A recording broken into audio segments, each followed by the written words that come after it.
Alright, let's talk about Elon Musk, the man who has become synonymous with innovation, disruption, and of course controversy. Musk, the CEO of Tesla and SpaceX, is no stranger to making headlines, whether it's for launching rockets into space or making bold statements on social media. On October 22, 2025, during a Tesla earnings call, Musk labeled proxy advisory firms ISS and Glass Lewis as corporate terrorists. These firms, which advise shareholders on how to vote on corporate matters, had become the latest targets of Musk's ire. The spark? A proposed pay package for Musk worth nearly $1 trillion. Yes, you heard that right, $1 trillion. This astronomical figure was intended to be a long-term incentive plan, rewarding Musk for hitting ambitious milestones. ISS advised Tesla's shareholders to reject the package, citing concerns about its size and structure. They argued that such a massive payout could set a dangerous precedent and was not in the best interest of the shareholders.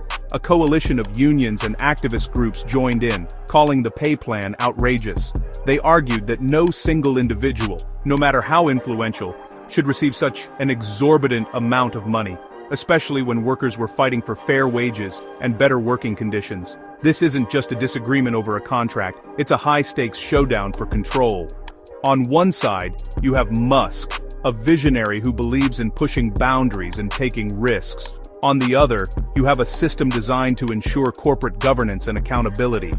It's a battle that pits one of the world's most famous innovators against the very system designed to keep corporate power in check. Musk's supporters argue that his leadership and vision are worth every penny, while his detractors see this as a dangerous concentration of power and wealth. The stage was set for a corporate drama, with Elon Musk at the center, a man who never backs down from a fight, especially when $1 trillion is on the line. This conflict is more than just about money. It's about the future of corporate governance, the role of visionary leaders, and the balance of power in the business world. As the drama unfolds, all eyes are on Musk and Tesla, waiting to see who will emerge victorious in this epic battle. So, who exactly are these so-called corporate terrorists, and why do they wield such outsized influence in the world of big business? To understand their power, we need to look behind the scenes of the corporate decision-making process, where a handful of players can shape the fate of entire companies with just a few recommendations. Meet ISS and Glass Lewis, the two titans of the proxy advisory world. These firms are not household names, but in the boardrooms of Fortune 500 companies, their word is law. As proxy advisory firms, their main job is to guide institutional investors, think pension funds, mutual funds, and massive asset managers, on how to vote on critical issues at shareholder meetings. Their work is both meticulous and high stakes. Teams of analysts at ISS and Glass Lewis pore over thousands of pages of shareholder proposals, annual reports, and financial statements. They dig into the fine print, looking for red flags or hidden opportunities, and then issue detailed voting recommendations to their clients. If you need a metaphor, think of them as the restaurant critics of the corporate world. Just as a single review from a top food critic can make or break a restaurant, a recommendation from ISS or Glass Lewis can sway billions of dollars in shareholder votes. Their opinions are dissected, debated, and sometimes even feared by corporate executives. Their analysis covers a wide range of issues. They scrutinize executive compensation packages to ensure CEOs aren't overpaid, evaluate the qualifications and independence of board nominees, and assess how companies are handling environmental, social, and governance, or ESG, matters. Their recommendations can influence everything from climate policy to gender diversity on boards. The scale of their influence is staggering. Together, ISS and Glass Lewis control over 90% of the proxy advisory market. That means, for most major companies, these two firms are the gatekeepers to shareholder approval. Their recommendations can tip the balance in high-stakes votes, from mergers and acquisitions to CEO pay packages. When you and your main competitor have that much of the market cornered, your opinion doesn't just matter, it becomes the default standard. Many investors, especially those managing huge portfolios, simply follow ISS or Glass Lewis's recommendations without question, making these firms the ultimate arbiters of corporate governance. For a CEO like Elon Musk, facing a major shareholder vote, ISS and Glass Lewis are the final bosses he must defeat before he can claim victory. Their recommendations can make or break his plans, turning them into the most formidable gatekeepers in the corporate world. In the high-stakes game of corporate power, these firms are the ones holding the keys to the treasure chest.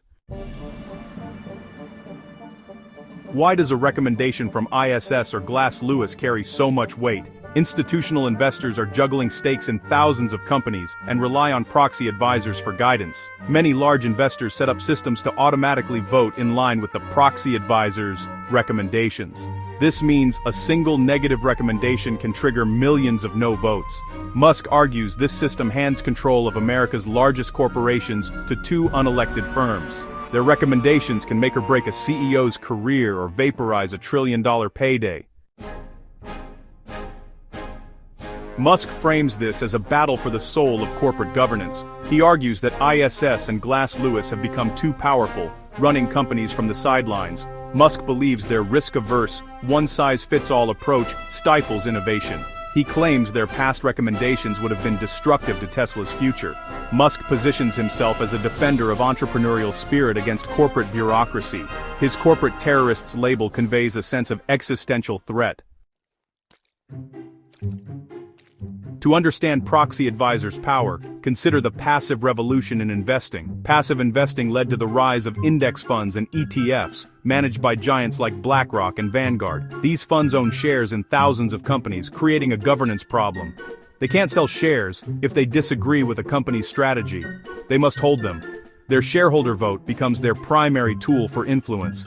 ISS and Glass Lewis fill the vacuum, providing research and recommendations. Robo-voting, where funds automatically vote according to advisors' guidance, is a practical response to the scale of modern markets. The debate over proxy advisors is a tale of two perspectives. Supporters see them as a vital check on corporate power, empowering shareholders. Critics, including Musk, argue they are a rigid, box-ticking bureaucracy. They fear a one-size-fits-all approach stifles innovation. Critics question the accountability of the advisors themselves. They argue the advisors wield immense power without real oversight.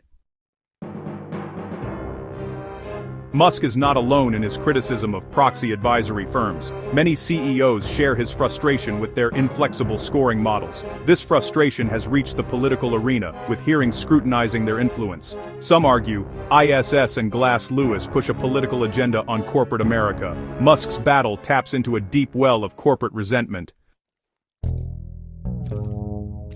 ISS and Glass Lewis see themselves as providing an indispensable service. They argue their independent analysis prevents boards from becoming rubber stamps. They bring scrutiny to executive compensation and force transparency. They claim to engage in company-specific analysis, not just cookie-cutter models. They are a market-based solution to a market-created problem. They argue they are necessary for facilitating communication and accountability. Why should you care about this corporate fight? At first glance, it might seem like a distant boardroom drama, something that only affects executives and Wall Street insiders. But the reality is, this battle has ripple effects that reach far beyond the walls of any corporate office. It touches your savings, your investments, and even the way companies shape the world around us. The outcome of this fight has huge implications for how companies are run, who gets to make the big decisions, and how those decisions impact everyday people. It's about the balance of power between those at the top and the millions of people whose money is invested in these companies, often without them even realizing it. If you have a retirement fund, a 401k, or even a college savings account, you are likely a passive investor. That means you indirectly own shares in some of the world's largest companies, from tech giants to energy conglomerates. The way these companies are governed affects the value of your investments, your financial security, and your future plans. The outcome of this debate will determine who calls the shots in corporate America. Will it be the visionary CEOs who want to push boundaries and take risks, or the institutional investors and proxy advisors who prioritize stability, compliance, and long-term returns? This isn't just a question for the boardroom, it's a question that affects the direction of entire industries. If Musk wins, it could empower bold, visionary CEOs to pursue ambitious goals without as many constraints. This might lead to groundbreaking innovations and rapid growth. But it could also remove a critical check on executive power, increasing the risk of reckless decisions or unchecked authority at the very top. On the other hand, if proxy advisors maintain their influence, it could lead to more standardized governance across the corporate world. This might mean more accountability and predictability, but it could also stifle innovation and make it harder for companies to adapt quickly to new challenges or opportunities. This battle is more than just a power struggle, it's a referendum on the future of capitalism itself. It raises fundamental questions about who holds power, how leaders are held accountable, and what the true purpose of a corporation should be. Should companies focus solely on profits, or do they have a responsibility to society, employees, and the environment? The resolution of this fight will shape not only the companies you invest in, but also the broader, corporate landscape for decades to come. It will influence how businesses operate, how your investments grow, and ultimately the kind of world we all live in.